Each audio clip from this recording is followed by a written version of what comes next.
Alrighty. Um, yeah, so coaches, good afternoon, and thanks to the principals for allowing us an opportunity to engage with the Maximal training platform. This is one of a kind, and it just tells you how progressive the leadership is in as far as giving opportunities and allowing coaches to be able to share their thoughts.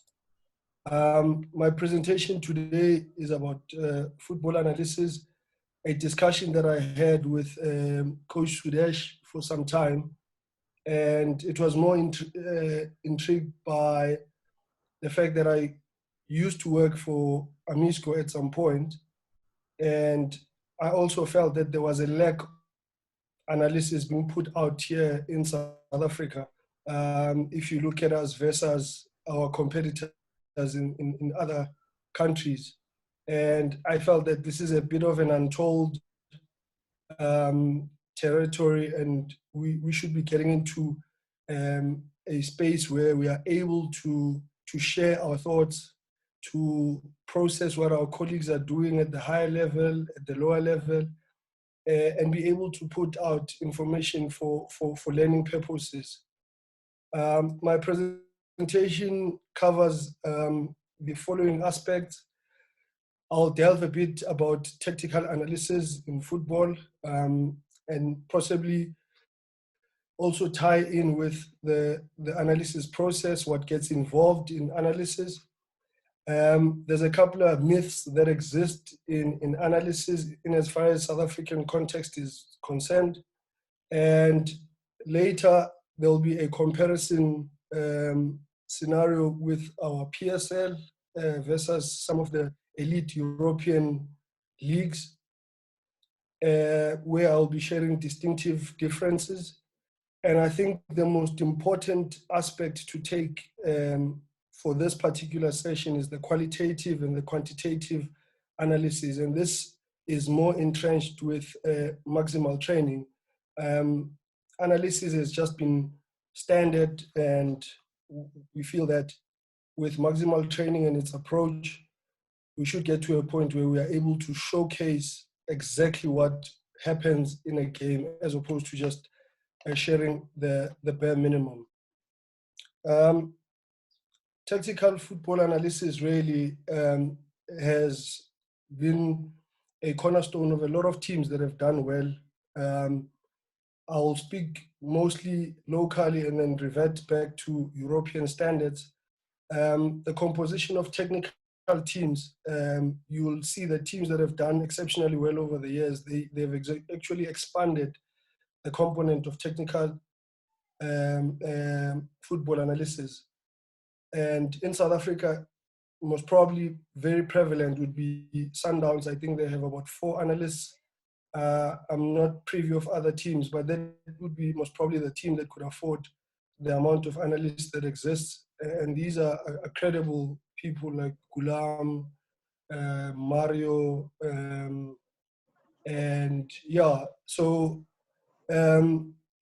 in as far as performance and tactical analysis, there's a vast difference. And the reason why I've gone to the length of explaining the difference is that we don't want to assume in this platform that everybody's at the same level in terms of understanding. And it also makes sense that we must just give context to what we are talking about. So in terms of performance analysis, you'll be looking at the science of activities or actions that are done by players. But in the tactical side, you are then looking at the actions in relation to football itself and how it's played. And I'm sure through our learnings in our football education, we are clear about what type of tactics exist. There's team tactics, there's group tactics, there's individual tactics. And in the space of analysis previously, what we would then do is focus on a particular trend. So when you watch a team and you want to see repeated actions that are instigating or trying to address a particular objective, when you see a lot of those actions similar, in that instance, you then call that a trend. And the two things that were very prevalent were trends and influential players. So there you just zoom on a particular player who has influence over the game and is able to influence the game constructively, or this is a player that you can capitalize on when you are in opposition, analyzing your opponent. My next slide really is also to share that what is the process. In analysis, there are two things that generally exist, is your hardware and your software. So hardware, you're talking about cameras. Teams have these small cameras with tripod stands. Some use phones. And I need to be also clear that the phones that are used nowadays, your Samsung S9s, the picture quality and the range is quite better than your normal cameras that you would use. And that is a big advantage because it then allows you to be able to see the length and the breadth of the field without issues. These are some of the prevalent or big players in the analysis space. Your Metrica Sports, Prozone, commonly known, that was from Amisco, and you have your SEP, amongst others. There's quite a few. I couldn't just put all of them out there, and I thought that maybe I'll just share a few that coaches can explore. I'm sure some are already using other products that are there in the market. In as far as free software is concerned, there are applications that you could use because our teams are not financially sound. Applications like VLC can help you to view the game and to cut clips. And if you use Windows, you are even able to use an application like Paint to telestrate on the images that you would have created from the videos. And when we're doing our CAF-A license, I know that SAFA made available Longo Match, which is also free software. At the time it was piloted. And these are things that you could use. And as coaches, we need to be resourceful. We can't wait for our clubs to buy expensive equipment when they do not have the means to do so. So with the little that we have, we still can achieve our objectives in terms of analysis. And really the process that involves analysis is just getting video footage. You'll realize that there's guys that come to fields and they set up a tripod stand with, and generally that process involves taking the game, and you realize that they will move the camera with the action. And later in the slides, I'll explain why there is a bit of a problem in South African context in terms of our video footage is even on television. It's not as conclusive as we'd want it to be. And teams that have invested a lot in Europe when it comes to footage, being able to extract a lot of good value out of it because the cameras are around all fields, and that gives you of information that you can conceive. And I suppose with analysis, you are then able to your games. And there are people that are fixated about watching the training sessions to get a sense of what generally happens. Alike. There are methods to doing analysis. One would be the old tradition where you're not taking a video, but you physically are at the field with your book and you are just taking notes. That is still as effective of analysis. What it does, it gives that feel, especially when the camera angles are not particularly conducive in South Africa. And then you have teams that have advanced, that are using real-time analysis, teams like your Borussia Dortmund.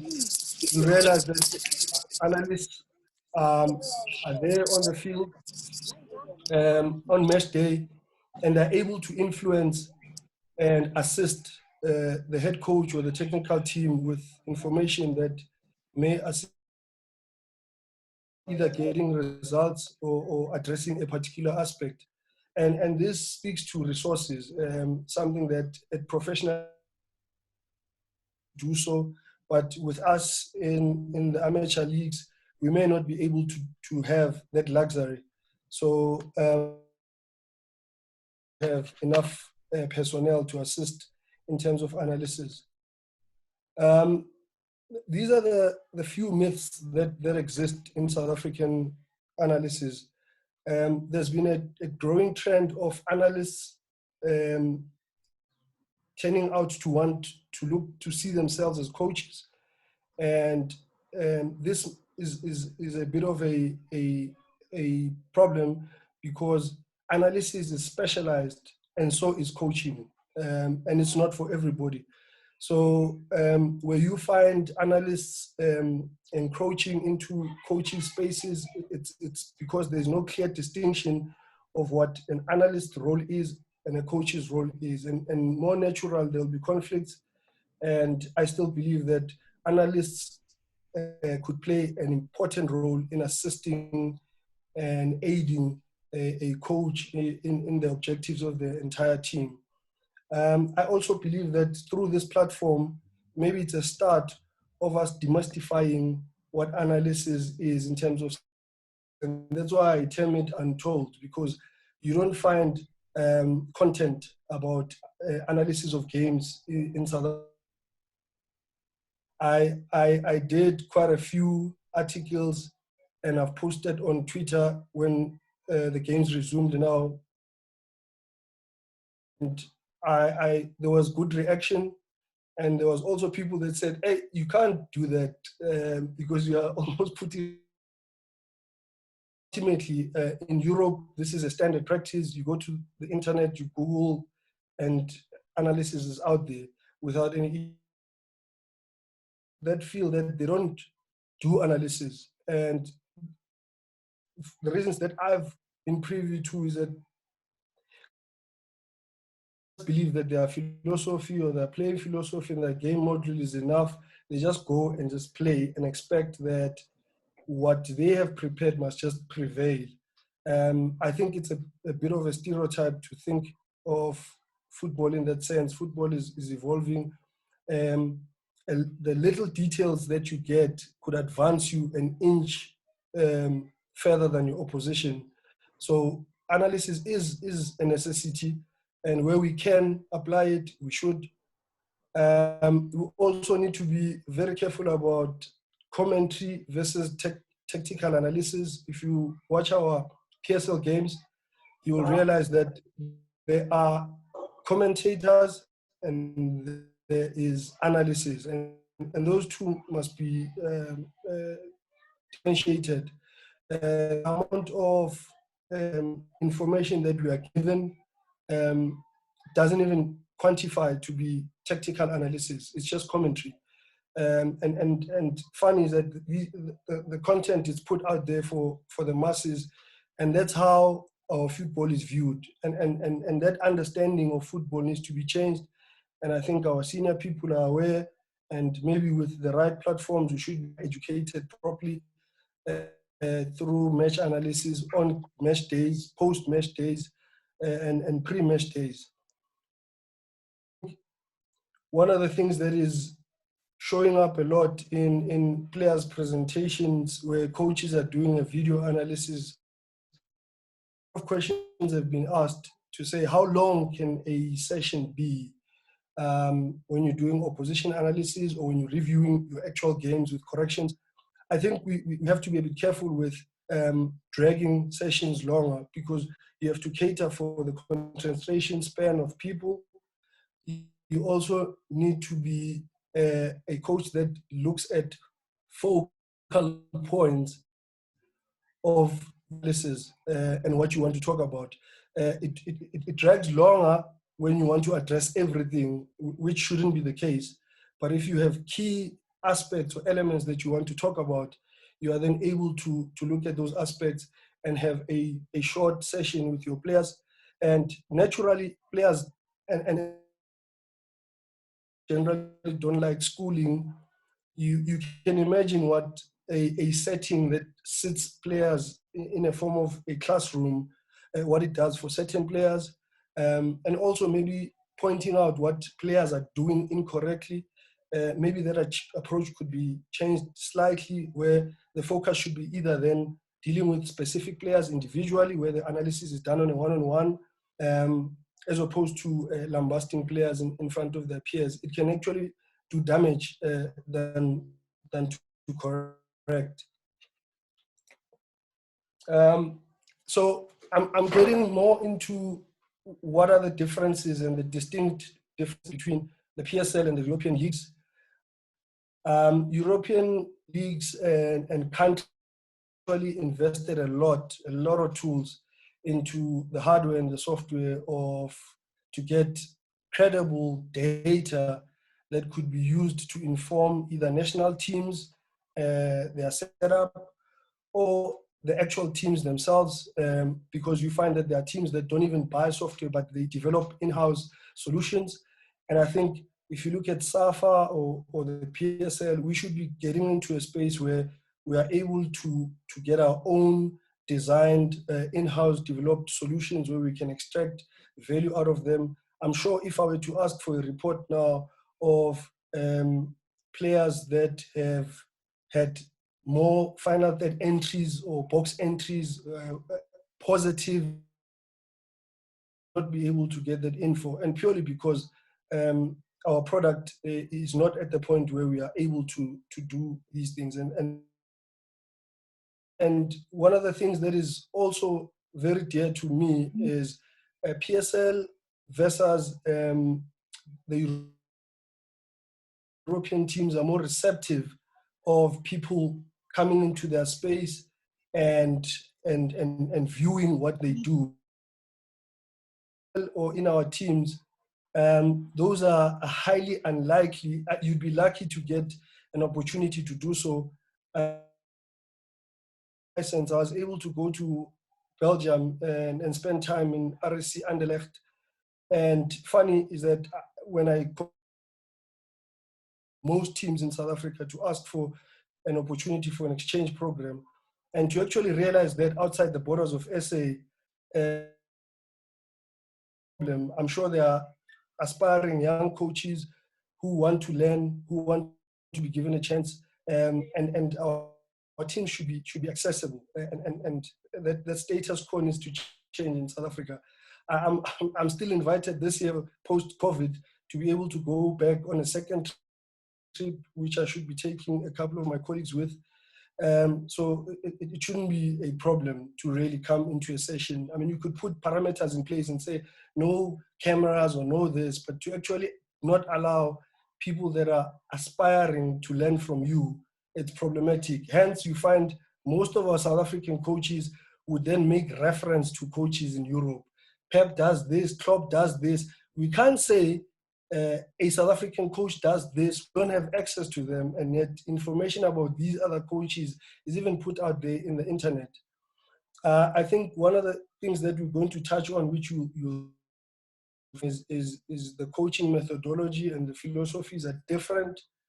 In Europe, there are certain things that are not compromised, and I'm sorry that I sound as if I'm anti-African. I am not. I'm actually for African. It's glaring for everybody to see that you could watch a PSL match today of a particular team. You'll never see the exact same things happening the next game and the next game. So our teams do not have a philosophy, so to speak. If you look at the resumption of football after COVID, none of the teams actually played the same.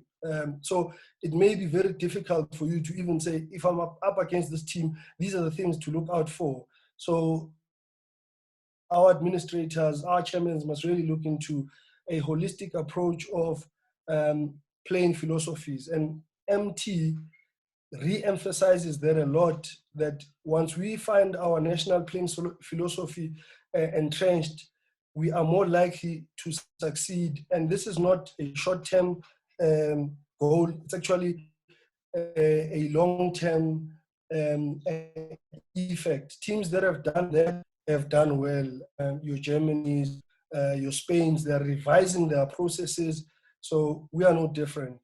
And one of the other things that they do well in Europe is that their scouting report give conclusive information about comparison of players. So the data is there for you to compare because of the, in South African context, we can't say the same. Players are just either teams have scouts, and you know, to actually say this was a good signing in South African context, it's highly unlikely to be able to really say this player was signed because he fits in this philosophy and he brings these aspects. None of that. And we should be changing the way we do things. The landscape of football has changed. These images are just to give context to what is happening in Europe. If you look at the camera feature in a game in Europe, you are able to see from the big box with the keeper present and almost every player on the field towards the halfway line. This is important because if our camera ball is, we are more likely not to see the reactions or actions that happened subsequent to the action. So it's inconclusive to talk about what the team does in possession, out of possession, you know, all those things. So an image of a picture to show that we should be able to view our matches in this length and consent. This is a typical real-time analysis that takes place. They've invested in personnel and resources that would help. You can see the guys have earpieces and all that because there's communication that happens between the real-time analysis and people that are sitting on the technical bench. This is also an illustration of what exists in Europe. I mean, this is for an English Premier League where you can see the number of goals or people who's. These are growing trends. We should be getting to a point where when you want to sign a player, this information assists. Images about shots on target or goal conversion rate. These are important because we wonder why scores this year in South Africa and next year it doesn't score. But if we were to delve into the process of understanding what this player was able to do over time, we may be able to conclusively give evidence to why we support certain players and why we do sign certain players. I mean, this is one of the things that is advocated a lot in Maximal training, where players are encouraged to use their individual, what they can do, and dribbling is one of those aspects. And in South Africa, to some extent, it's labeled showboating for individuals do have an impact in the game, and it can do certain things towards your tactical advancement. I'm going to conscience of time. I see that I've got about 10 minutes or so. This is just another showcasing the to European teams. This is on the 1st of September, speaking to RC Anderlecht, more than willing to accept us to come to their shores and share. I want to really now speak about coaching methodology and philosophy. So I'll be a bit quick. As a nation, maybe quite prevalent, Bayern Munich, they have changed their way. 22 decades away would never be the same as what is happening now. You can see that they have applied, they have passing football that excites, their player attributes, they have looked at their players and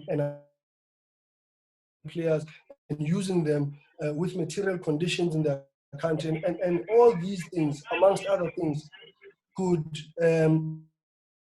give output to maximize performance objectives.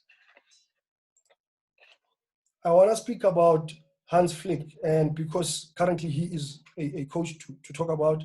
I mean, this has been said time and time again, having played professional for you to coach. So when players like him who have played professional, who have gone down to lower levels of clubs and coached and assisted senior coaches like your Joachim Low, we're talking about a 14-year.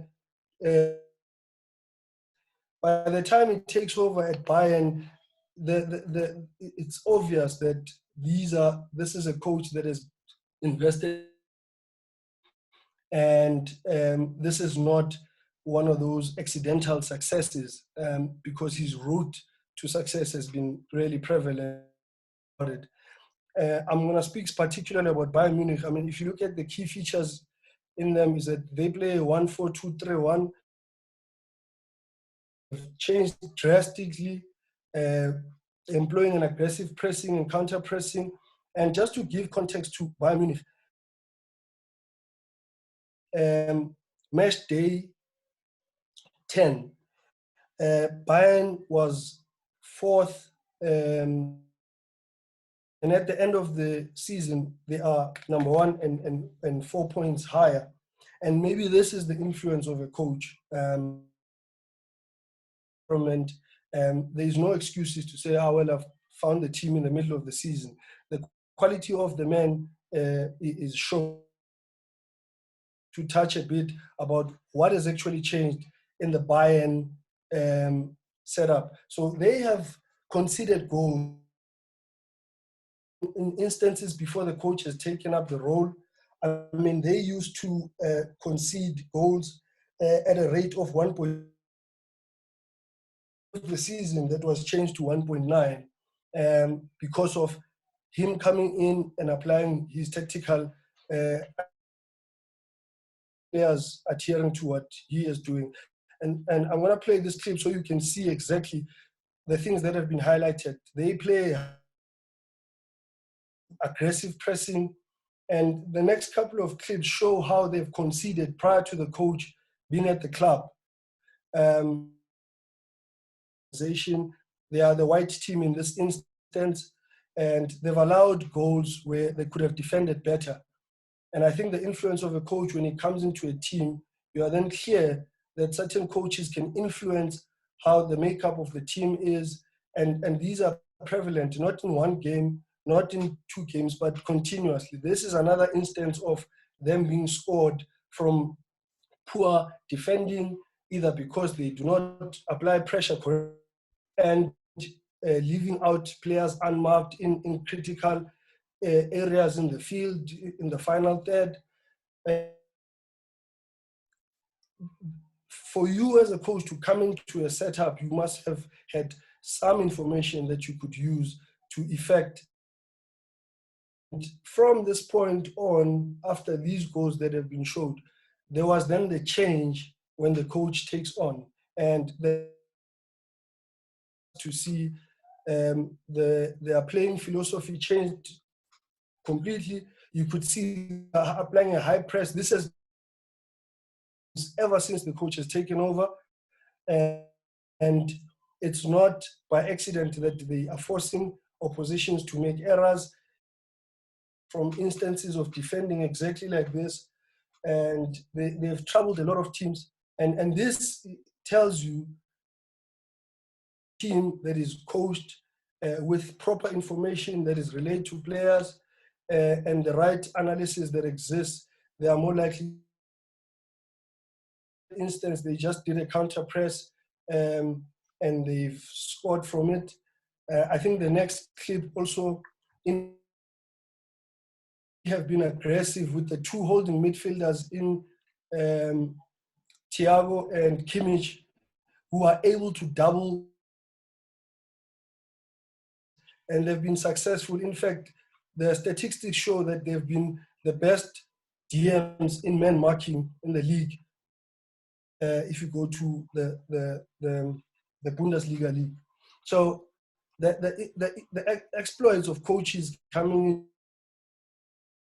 and you are able to learn from some of these coaches. I mean, in this instance, you know, you've got 5 players who are behind the ball.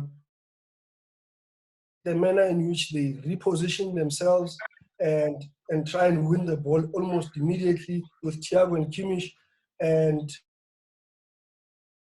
ultimately then it results into a goal.